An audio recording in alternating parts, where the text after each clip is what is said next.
Hello, I'm Dave from Just a Little Light Fine Photography, and I wanted to put together this little video for you regarding portable backup solutions in the field. I'm a wildlife photographer and I take my equipment out into the field, but I don't always want to take a laptop out with me to back up my photos at the end of the day. So I've tried for years to come up with a solution that would allow me to take my photo cards at the end of the day, pop them in a box, and just know that they're backed up before I go out the next day. Because I end up out in remote places where weight is a consideration at times, I also don't want to be carrying a lot of gear. So one of the considerations I needed for the project that I had in mind was making it as small as possible. So about 10 years ago, a company called Gnarbox came out with a Kickstarter campaign for just a device that would take care of this process. And they were actually able to bring it to market. Fairly well regarded for a while, but it had some limitations. First of all, it's extremely expensive. They're still available for sale, but they were $600 or $700 for ones with reasonable capacity. The smaller capacity ones just weren't workable because the sizes of the files that I use would just fill one of those up real quickly, and there was no removable option for the storage, so it was all baked in. Did have some good things about it. It was waterproof. It had a screen to show you that it was backing up, but for many years I've been thinking about a project about how to build my own Gnarbox, and there's really not a whole lot out there. I had a Toshiba wireless drive that I would back up my camera from time to time. That didn't work as well as I wanted, and one of the goals that I had was to be able to see the photos actually on whatever box I was using to back up. So a couple of years ago I came across some software. It's open source software called Backup Box, and I'll put some information in the video notes about the history of Backup Box, but it's open source software. It's maintained by volunteers. And I thought, this is really what I'm looking for. This is the kind of thing that I wanted to do. The problem with the little backup box process is that it was kind of sightless. Unless you had a very small LCD screen that you did a 3D printed box for, it didn't really show you the status of what your backup was, and it certainly didn't show you that the images were actually on the box. So a couple years ago I started thinking about, how do I make the little backup box work the way I want it to? So I started working with different modifications, different LCD screens, and about a month ago I finally figured it out, and I've been working with one of the developers of Little Backup Box to refine the process, and I think we've gotten it to where it's almost commercially ready. I say almost. I'll give you some disclaimers towards the end of the video, but in any event, I think this is the first time that anyone's been able to do this that I can see. I've not been able to find any indication on the internet anywhere that anyone's been able to put together a little backup box with a graphical user interface, with a screen, and the ability to monitor the backup in real time. So with that, I'm going to get into a little bit of the background on how I did this project, and at the end of the project I'll give you some of the disclaimers and some of the things that you should take into consideration if you're going to go down this road. All right, to do this project we're going to need a few parts. First of the parts is going to be the Raspberry Pi itself. This is a Raspberry Pi 4 Model B. It's got a number of USB ports, both the faster ones and the slower ones. It's got built-in Wi-Fi, it's got Ethernet, Bluetooth, it's got sound, HDMI out. It's a great little computer for this purpose. You're going to need an LCD screen. These are available through the links in the video. I'll be happy to send you to the vendor that I got these from. You can also get a case along with it. Makes it a little bit easier to transport once you're done with the entire project, and you'll see the connector on the other side. This one actually comes with a little stylus, which is nice since it's going to be a touch screen. Then you're going to need some kind of external storage. This is what you're going to be backing up all your photos to. This one's a Samsung 256 gigabyte USB drive. I like it because it's just a small profile. I just leave it in the little backup box when I'm done for the day.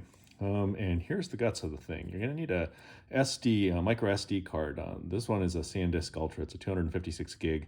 You don't need one that big. You can probably get away with as small as an 8 gig card to do this project. But the reason I have the large one is sometimes I'd like to do the backups to the internal storage rather than to the external. So I like to have a little bit of extra space. And having a card reader is always helpful so that you can format the card. So let's get to work on the formatting for the little backup box, and we'll show you how that gets done. Hey, to actually install the Raspberry Pi software, you're going to need Raspberry Pi Imager. I'm on the Mac version, but there is a Windows version. You can take a look in the notes below for the link to the Raspberry Pi Imager software. This is what's actually going to install the software onto your SD card. So there's a couple of selections that you're going to want to do here. The first is the Raspberry Pi device that you're going to use. I use the Raspberry Pi 400. You can use whichever one you want. I've found that Raspberry Pi 4 is probably the nice balance of speed and cost. You can go with the Raspberry Pi 0, but you're not going to have the graphic interface. You can go with the 5, but the power requirements are a little bit harder to use in the field. So that's why I selected the Raspberry Pi. So you go ahead and select the device you're going to use. Now this is an important thing. For you to use the GUI, graphical user interface, on Little Backup Box, you're going to need to install a full version of Raspberry Pi. If you're just running the Little Backup Box headless, then you don't need to do this, but you're going to want to do the Raspberry Pi full version, and this is going to be the Pi OS full 64-bit. That will run on the Raspberry Pi 4, so that's what you're going to want. It's going to put in the desktop environment some recommended applications that are going to make your life a little bit easier. And then you're going to choose your storage. You go ahead and select the SD card that you've selected. And that's right there. So the other thing that it's going to do is it's going to ask you to do some options. So what I'm going to do is I'm going to click here and you edit the settings. This will allow you to do a couple things. First of all, you can name the password, the Raspberry Pi, so you can find it on your network. You can change the username to whatever you want and the password. I've gone ahead and already put that in. This is my Wi-Fi network. That's going to be helpful so that you can access the Little Backup Box remotely when you're done. You can set the time zone. You don't really need to, but that's something you can do. Now, this next step's really important. So you click on the Services tab, which is above, and you can't really see it right here, but I'll scroll down here and move it for you. So you click on Services tab. You're going to want to enable SSH, that's Secure Socket, and that'll enable you to access the Raspberry Pi remotely. So that'll do password authentication. That's going to be the password that you entered in this line here. So we'll go ahead and do that. And then it's going to spend probably 5 to 10 minutes writing and then verifying the information to the card. It's going to ask you before you start that whether or not you want to erase it. I'm not going to go through that because I've already formatted this card and I'm not going to wait for it again. But this is the step that you'll be going through to get all the information and the Raspberry Pi operating system onto the card itself. So once you're done with that, we'll go ahead and get back to putting the card in and firing it up. Okay, while we're waiting for that card to format, I'm going to show you how to connect the actual LCD to the Raspberry Pi. This is something where you want to take a little bit of caution, care that you don't screw up the pins when you're putting it on there. But basically, follow the directions for the display that you have. But essentially, you're going to be putting this connector onto these pins on the Raspberry Pi. And so you try to line them up in accordance with the directions for the particular LCD that you get. And for mine, it's going to line it up right about here on this side. And you want to make sure that you get those lined up, and you're going to press that on. And once you press it on, you've got kind of this nice solid unit here. But it's left to the open, or left open, and it's really not well protected. It's not something you're going to want to take into the field with you. So that's why I do recommend you either 3D print a case if you have that capability, or the link that I'll provide in the YouTube comments below will have an all-in-one case that you can get along with the LCD screen. So that would be my recommendation if you're going to try to take this entire operation out into the field. But once you get this together and you put it into your box, you're going to have a nice rig that you can go ahead and insert your SD card into, and then we can start into the programming portion of it. Since we're still waiting for that card to format, I thought I'd show you the case that I'm using. So this is the case that came with the LCD. It's a metal case. They do have some ABS plastic cases that you can get. You can either get it on Amazon or Alibaba, depending on where you want to purchase from. But essentially, this is a metal case. It screws in. It's got all the accessible ports. It's also designed to fit with the LCD screen that I've purchased. So this thing is pretty bomb-proof. I've dropped it a couple times. It seems to resist the bumps and bruises that equipment is likely to go through in the field. So in any event, this is what the final product's gonna look like, actually. And so once we get it all formatted, I'll fire it up and you can see what you're gonna be looking at. But basically, you've got access to the ports. You get your power port here. You got a couple USB ports for access. This is your audio. I don't think you're going to need that for any particular reason. But these two ports you can also use for HDMI access if you want to plug it into a monitor. And you can see here you've got your Ethernet and your 4 USB ports. Now we're done with the card reader. We'll go ahead and it's already been ejected, but here's the message that you're going to get from Raspberry Pi Imager. It shows that you can remove the SD card from the reader. So we're going to take it out of the reader and we're going to start putting it together with the Raspberry Pi itself. Okay, now that we're done formatting the card, we're actually going to put it into the box. So this is the box that I showed you from a prior step. It's the metal box that's got the Raspberry Pi and the LCD all in one nice unit.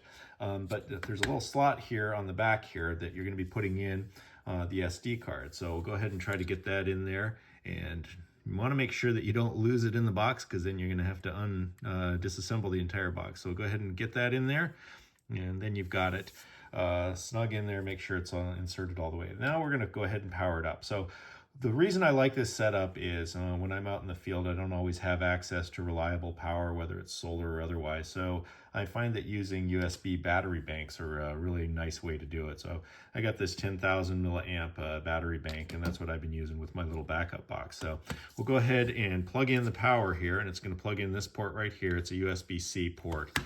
So let me go ahead and do that. And once that's done, the screen will go ahead and turn on. And you're not going to see much on this. The reason being is we don't have any video drivers installed, so it's just showing that the power is on. So what we'll do next is we'll go ahead and start installing the video drivers for the little backup box. And those are going to be unique to the particular LCD that you purchase. As I mentioned before, the one I got is from Good TFT, and we'll walk through some of the instructions to go ahead and do that, and you'll see what we're doing next. Okay, once you get the card formatted and you've got it in your Raspberry Pi and you've gone through the prior step, you're going to need to go ahead and install the video drivers for the LCD. And the LCD drivers are different depending on your manufacturer. This one comes from, I believe it's called Good TFT. They actually are nice enough to include a little card that has all the instructions that you're going to need to run in your terminal emulator. That show you how to load the drivers. Those are going to be important because you're going to want to install those before you do the little backup box scripts. We'll walk through that a little bit, and I'll swap over to the terminal and you can see what I'm doing there. All right, so what we're going to do now is we're going to go ahead and install the video drivers. That's the first thing that's going to allow us to actually see the screen on the little backup box. And depending on the LCD that you buy, it's going to have different instructions than this, but the Good TFT that I'm using will allow you to do it this particular way. So I'd recommend that you get that one. It's going to make your process easier. The first thing, though, that we're going to need to do is we're going to need to SSH into the Raspberry Pi itself. And you can do this on the Raspberry Pi, but you need an external monitor and you need a keyboard to plug into the Raspberry Pi. It's a little bit of a hassle to do it that way. I just find it easier to do it on a separate computer. You're going to need to know the IP address of your Raspberry Pi as well, and that's why when we did the card formatting, we identified it as the Raspberry Pi 4, so you can find it in whatever IP scanner you're using. I use a program called Angry IP. It helps me see everything that's on my network. You could also get into your router, see what attached devices there are and what their IP addresses are, but that's something that's a little bit beyond the nature of this tutorial, and if you have questions about it, I'm happy to answer those offline. But basically what you're going to do is you're going to go, you're going to SSH into the Raspberry Pi. So you go SSH and I'm dead ass go. This is the IP address that the Raspberry Pi is at. And it's going to ask you the first time whether or not you want to allow the fingerprint to be established. So we'll go ahead and do that, yes, and you'll put in the password that you did when you were setting it up. And now you're at the command prompt. You're actually in the Raspberry Pi. This is where the magic's going to happen. Now, if you're not comfortable with doing commands in the terminal, if you follow these instructions step by step, it's pretty easy. I don't really have a programming background other than a long time ago, but these are fairly easy steps to follow. So again, if you have questions, go ahead and reach out. I'll be happy to answer them if I can. So what we're going to do is we're going to start first of all with the video drivers. We're going to go ahead and start installing those. So what we're going to do, the first step, is we're going to remove everything from this directory. That directory hasn't been created at this point, but it is going to be created in this process. So we're going to remove any conflicting drivers that might be in there. There shouldn't be any because this is a fresh install, but let's go ahead and do that. And then we're going to go ahead and we're going to get through the git, we're going to get the clone of the drivers from goodtft. So that's this command. It's going to clone those into the directory, so those are in there now. We're going to want to change the permissions on that particular directory to make it 755, and then we're going to go ahead and cd or change directory into the LCD show. So now what we're going to do is we're going to actually build the drivers. So this is the command to build the drivers. This is going to take a little while, so we'll let that go through its process, and when it's all done, it's going to reboot the Raspberry Pi, and I'll show you what happens when we get to that point. All right, so we've gone ahead and installed the video drivers, and as you can see, we now have video. This is the desktop environment for the particular installation of the Debian OS that we installed, and this is fully functional at this point. The only thing that we've got to do from here on out is install the little backup box, but you've got a full computer now. So with this stylus, you can go ahead and tap on the screen, and it'll allow you to open up various applications that are installed. You can go ahead and tap, and it'll show you the same thing that you would see on a computer if you were going to do that. So that's a really nice little process. Okay, the little backup box has restarted, showed you what the graphical user interface looks like, and now we're going to actually install the little backup box software. We'll go ahead and SSH back into the Raspberry Pi, so let's go ahead and do that.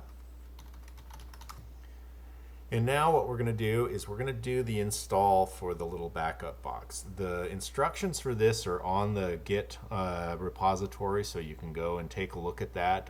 It's probably a little bit better documented than what I'm going to be doing, but basically there's one command that you're going to go through. There's a couple steps and options along the way, so I'm not going to go through that, but the command that you're going to be putting in is going to look something like this, and it'll go ahead and start the process. The two options that it's going to give you along the build are basically where you want the default storage to be. And so you can make a choice of whether or not you want to do it to the internal storage if you have a big enough SD card, or if you want to do it to external storage, which is the USB target storage. Just as a default, I go ahead and select 2 just so I can keep that option available, but you can do to the internal storage. You can change this later on, so don't worry about it if you're uncertain how you'd like to do it. So go ahead and select that. And then Comet Up is the wireless hotspot that allows your little backup box to be used independently of a computer. This is a pretty slick feature, so you can use it on your home network, or you can use it as a standalone and connect your phone to it, an iPad, or another computer, and control it remotely. The whole point of this process, though, is we wanted to be able to control it on the box itself without having to have a third-party device. The great thing about this project is you don't have to choose. You can use both of them. It's going to work the same way for both, but you're going to actually have the ability to control it on the box itself. But we're still going to go ahead and install Comet Up, and so let's go ahead and do that. This is going to take a while, so I'm not going to have you watch through that video, but we'll go ahead and let it run its course. And then the last step of the install, it's going to ask you about Comet Up. Go ahead and allow that install, and then your Raspberry is going to reboot, and we'll come back after all that's done. All right, we're there. This is what it's going to look like when your little backup box first boots up. It's going to go through a fairly long boot up phase where it'll actually enter the graphical user interface, but it's automatically set up to start into little backup box. So this is what you're going to see when you first start it up. This is the same user interface that you're going to see if you connect to it wirelessly with your phone, or if you connect to it through another computer. It's the same exact interface, it's just done entirely locally. So now we have a completely standalone little backup box. This is the first time that I'm aware that anyone has been able to do this with the actual built-in display. So after 2 years of thinking about this and looking at various alternatives, I finally have what I think is a viable alternative to the Gnarbox. So let me just walk you through a little bit what we've got here. So you can use the stylus that comes with a monitor, and you can see the same user interface that you're going to see wirelessly. So you can do your USB storage source and your target, and you can set those up.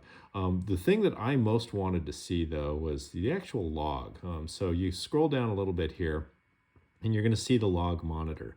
That's going to tell you exactly what's going on when you go ahead and insert the cards for backup. So let's go ahead and do that so you can kind of see what's happening. So I'm going to take the 256K or 256 gig, not K anymore. Let's go ahead and put them, and they're going to go in the blue USB ports. Those are the higher speed USB ports. So that's going to go in there, and you're going to see the display. It's going to recognize that, okay, here's your target. It's in there, and it's ready to go.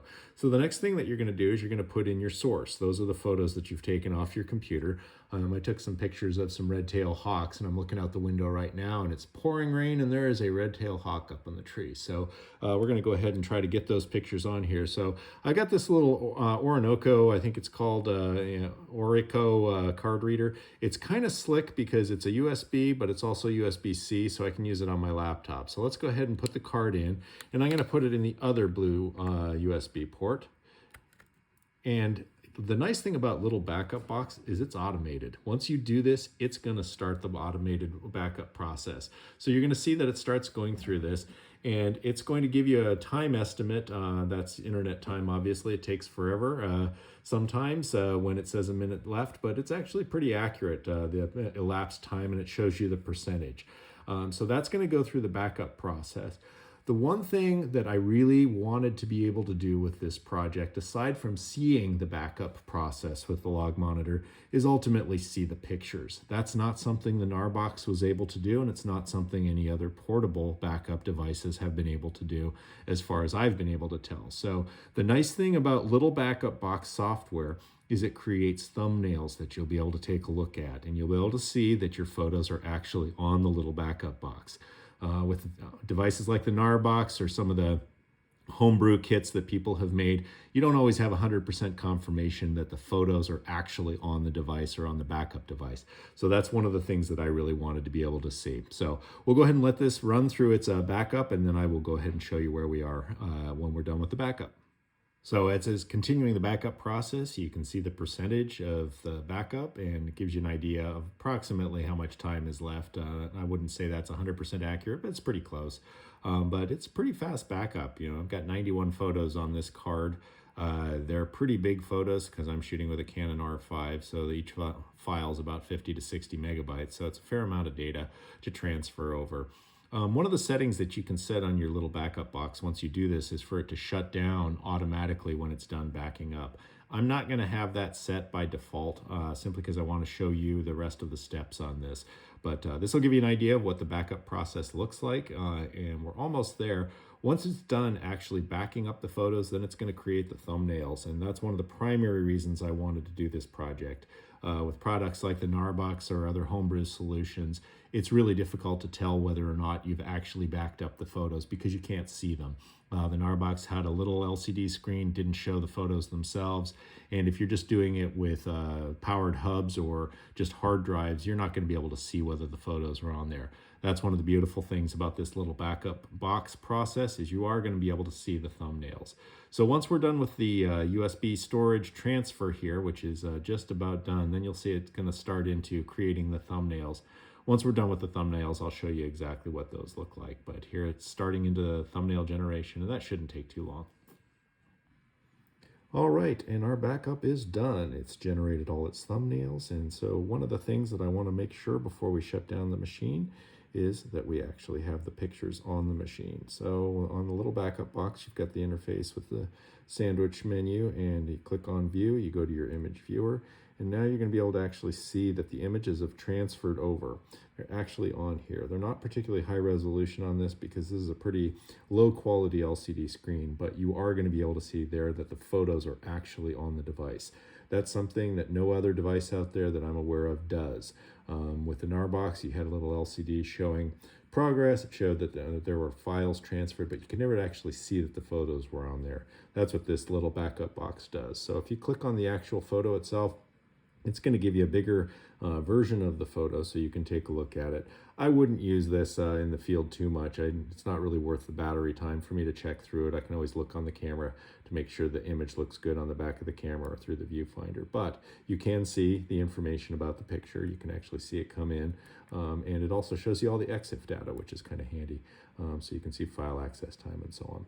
So that's the little backup box in a nutshell. I'm going to give you a little bit of additional information that you might want to consider if you're going to go this route. But this has been a pretty satisfactory result for something I've been trying to do for about 2 years now. And with the implosion of Gnarbox's company, I think this is really a really good opportunity for you to back up your photos in the field and not spend a ton of money.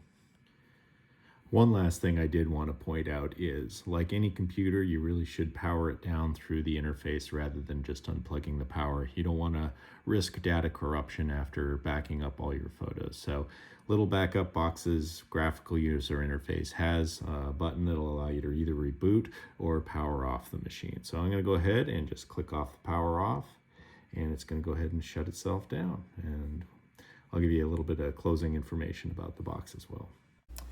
And there you have it. That's the little backup box. Integrated solution, something that I don't think anyone has been able to do so far. Gnarbox was really promising when it first came out. I really thought about buying it, but as I mentioned at the beginning of the video, the limitations were just not really what I was looking for. It didn't have the ability to show me that the actual photos were on the box. It was incredibly expensive at the time it came out. And the history of the company now, with it having imploded recently, has left a lot of users with basically useless hardware.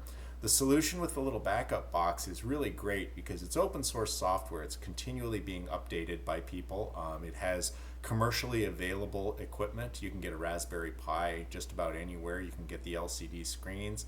And the storage is removable, unlike the Gnarbox. So I can pop in as many USB thumb drives as I want to do this project. So it's really worked out well. I'm continuing to refine the process. It's not perfect. If you're looking for an off-the-shelf box that's going to do exactly what you want and back it up 100% reliable all the time, probably not the project you want because it is open source.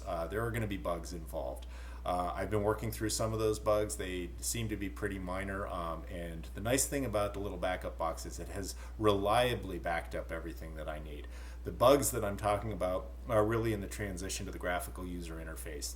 It's something so new that there's going to be some bugs to work out on it. But if you just do a little backup box without the LCD, it's pretty much bulletproof. It works just the way it's supposed to, and very reliable backups. So with that, take a look at the show notes. If you like what you see, go ahead and subscribe to my channel. If you are so interested, I'm a professional photographer. I do sell prints. I do sell calendars. Be happy to put one of those on your wall. And if you have any questions, go ahead and feel free to reach out to me with the email address in the show notes. Thanks a lot for watching.